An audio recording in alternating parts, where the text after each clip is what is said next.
मेरा सवाल साईं साहब से है। मंदिर के मतलब सत्संग के पंडालों से ये कहा जा सकता है कि जो राम को लाए हैं हम उनको लाएंगे, यूपी में फिर से भगवा लहराएंगे। तो हमारे सर का ताज, हमारे उलेमा लोग ये क्यों ना कहें कि मस्जिद के मेंबरों से ये क्यों ना कहें कि हमें किसको वोट करना चाहिए? देखिए, जो आपने बात कही कि जब वो लोग भी इस तरह की बातें करते हैं तो मौलानाओं को भी इस तरह की बातें करने का हक है। यही तो बुनियादी फर्क है यही तो चीज है, यही तो वो लोग चाहते हैं। वो चाहते भी है देश को तोड़ना तो इसी बात पे चाहते हैं, इसी बात पे तो उनकी कोशिशें हैं।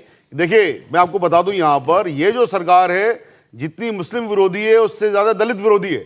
लेकिन ये लोग क्या करते हैं कि साहब इनका जो नारा बटेंगे तो कटेंगे, एक रहेंगे तो सेफ रहेंगे, क्या है वो? उनका नारा ये है कि साहब आप 85% इन 15% के खिलाफ एक हो जाओ।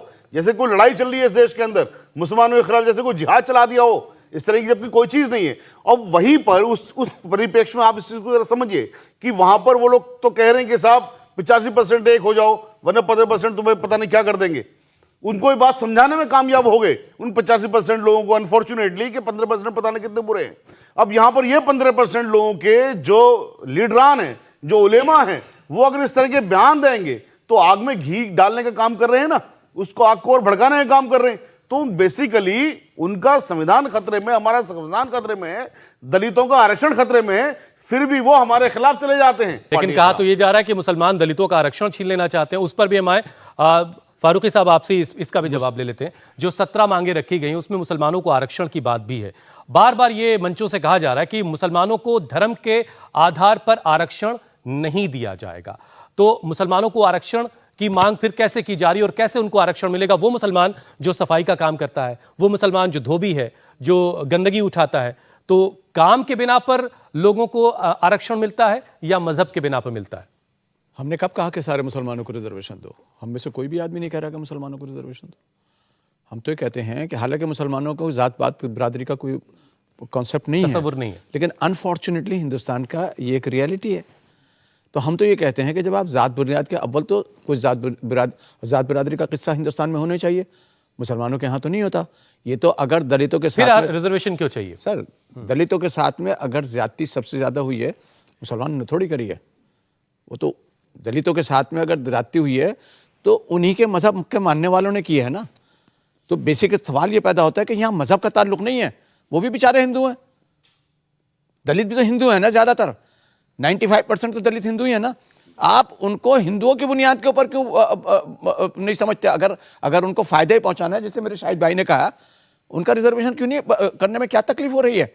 हम कहते हैं कि दलित जितने भी हैं उनका रिजर्वेशन और बढ़ना चाहिए, क्योंकि वो हजारों साल से इसी तरह के जुल्म और ज्यादती पे हो रहे हैं। नहीं तो फिर इसके बाद ये पूछ लिया जाता है कि फारूकी साहब अपनी यूनिवर्सिटी, अलीगढ़ मुस्लिम यूनिवर्सिटी में रिजर्वेशन नहीं दे रहे दलितों को। कॉन्स्टिट्यूशनल राइट है।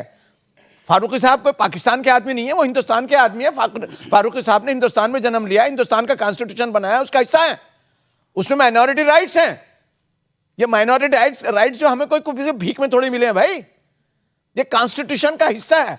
जैसे हिंदुओं को अपने मजहब के हिसाब से चलने का मामला है, सिख भाइयों को अपने मजहब के हिसाब से चलने का मामला है, जिस तरह से हम अपने दलित भाइयों के लिए लड़ रहे हैं कि हिंदू होने के बावजूद भी उनको हिंदुओं का दर्जा नहीं दिया जाता, उनको मंदिर में नहीं घुसने दिया जाता।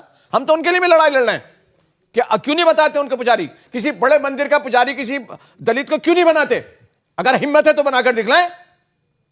हमारे यहां मुसलमानों के यहां ऐसा नहीं होता। हमारे यहां कोई फैसला नहीं है कि कोई किसी भी जात का हो। अव्वल तो मुसलमानों में जात पात का वही नहीं है, वो सीख है, कैटेगरीज हर जगह होती हैं। लेकिन हमारे कोई कॉन्सेप्ट ऐसा नहीं है कि फला अंसारी जो है इमाम नहीं बनेगा और फला वो नहीं बनेगा। सब हमारे यहाँ एक ही है। तो हम ये कहते हैं जो मुसलमानों के अंदर इस किस्म का भेदभाव नहीं है मजहबी इदारों के अंदर, हम अपने दलित भाइयों के लिए उनसे दरख्वास्त करते हैं मुसलमानों का जो मर्जी ऐसे करें।